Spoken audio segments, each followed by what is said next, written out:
Here's what I'm going to tell you. There are two kinds of evidences, and I've already shared this with you before. Intellectual evidences and what else? Spiritual, moral evidences. The Quran, what we talked about for the most part were kind of along the lines of intellectual evidences, right? But the Quran also calls on the human being's own sense of decency, which the Quran terms fitrah.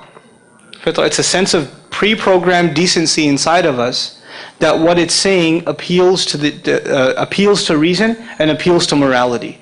The tragedy of our times is that the Quran is portrayed as a demonized book. A book that calls towards killing and injustice and hatred and intolerance, and all of these negative terms are used in regards to the Quran, and it's carelessly and also maliciously quoted and mistranslated often to create this sentiment among people who say, I'd rather never read this book.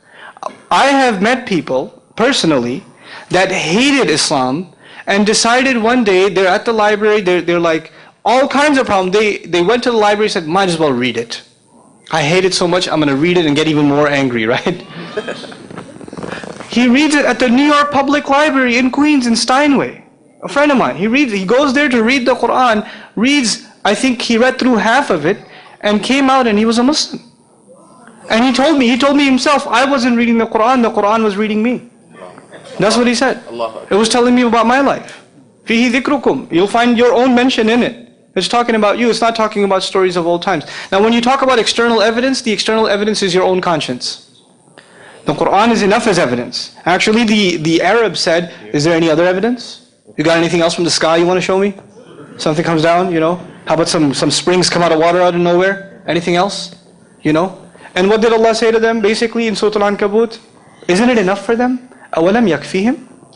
Isn't it enough for them? أَنَّا أَنزَلْنَا عَلَيْكَ الْكِتَابَ يُتْلَى عَلَيْهِمْ? That we have sent a book down upon you that is to be read to them? That should be enough. God's word is enough. Now if one feels the need to say, what more you got? Then Allah's got the answer. He said it's enough. There are two things, your own moral conscience and the Quran itself. Now when you talk about other intellectual evidences, the one he's poking me to get out to you is in regards to historicity. If we have time, because it takes time and I'd rather deal with your questions, if we have time we'll get into that inshallah.